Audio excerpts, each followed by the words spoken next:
All right, we're about to dive into some serious cautionary tales from entrepreneur Mark Tilbury. We're talking about the kind of financial mistakes you can make in your 20s that don't just sting a little, they can literally shape your entire future. So let's get right into it. I mean, think about that for a second.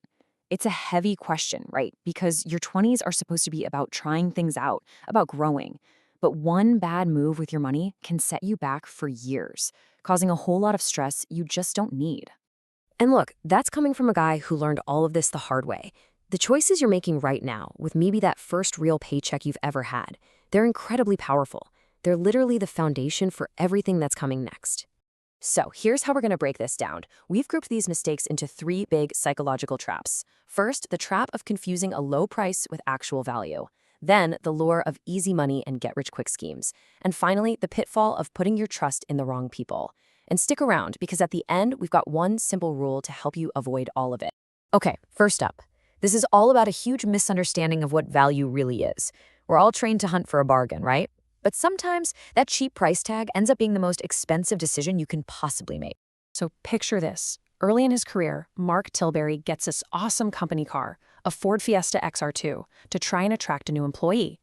He knows it's the kind of car that gets stolen, so he thinks, I'll get a lock for it. But he buys a cheap one. A week later, the car is gone, and the thief, get this, they left the broken, cheap lock on the side of the road. It was like a final insult. This story just nails the difference, doesn't it? The price of that lock was what? A few bucks. But the cost of that lock was an entire car. You know the saying, buy cheap, buy twice? Well, in this case, it was buy cheap and lose absolutely everything. But this trap isn't just about going cheap. It's also about buying expensive things on impulse. So Mark is heading on his first real vacation with friends, and he wants to look good, to impress everyone. He walks into this fancy designer store where nothing, and I mean nothing, has a price tag. And at the checkout, the total is way more than the cash he's got. But of course, the store had a solution. The clerk just smiles and says, don't worry about it, and offers him a store credit card with a $1,000 limit right there on the spot. He's young, he's naive, so he takes it and spends it all. It felt so easy. It almost felt like free money. And here's the kicker. After a full year of making payments every single month, he looked at a statement and realized he hadn't paid off a single penny of the actual close. All his money was just going to the sky-high interest. That is the credit cycle trap. These store cards are designed to get you hooked and keep you paying forever. Okay, that leads us right into our second major trap. The seductive, oh so tempting promise of easy money.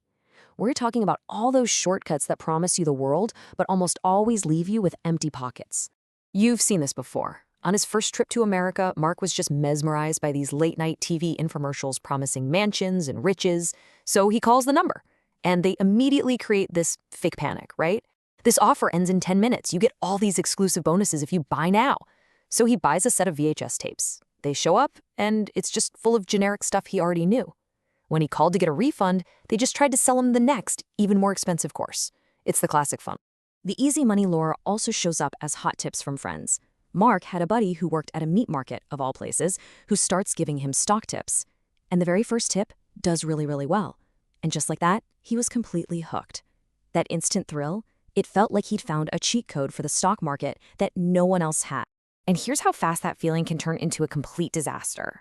A friend convinces him horse racing is a sure thing. So he puts $500 on a horse. It comes in second. Okay, annoying. So he doubles down, $1,000 on the next race, and that one comes in second too. Now he's frustrated. He's desperate to win his money back, so he bets a crazy $4,000 on the next horse. And it comes in third. He was chasing his losses, and it just made everything worse and worse and worse. And that brings us to our final and maybe the most insidious pitfall: blind trust. This is what happens when we just hand over our decision-making to someone else, especially when we're feeling vulnerable. It can be an unbelievably expensive mistake. So after years of dealing with a bad back injury, Mark was in constant, agonizing pain. He was at a point where he would have paid anything to make it stop. He walks into a spinal clinic, and yeah, the guy helps him feel a bit better, but he also sees a golden opportunity. He takes this vulnerable person in pain and signs him up for a full year of treatments that he absolutely did not need. This teaches such a powerful lesson, When it comes to your health or your money, you have to have a defense plan. Getting a second opinion isn't being difficult, it's being smart. You have to do your own research before you commit. And listen, if you ever feel pressured into a long-term payment plan, especially when you're in pain or feeling emotional, that is a massive red flag. So we've seen how impulse buys, the chase for easy money, and trusting the wrong people can lead to total disaster. But what if? What if there was one simple habit that could protect you from all of it? This is it. It's called the 7-day rule. It's so simple. Before you make any big, non-essential purchase, whether that's a new jacket, an online course, or acting on a stock tip, just wait 7 days. That's it. This simple pause completely breaks the cycle of emotion and sales pressure. It's a cooling off period. It gives your brain time to think rationally and ask, do I really truly need this? Look, at the end of the day, everyone makes mistakes, especially in their 20s. That's part of life. The key is to learn from them. The stories we talked about today, they're not just failures, they're really, really expensive lessons in patience, in research, and in trusting yourself. The only true mistake is making the same one twice. So the question is, what lesson will you make sure you only have to learn once?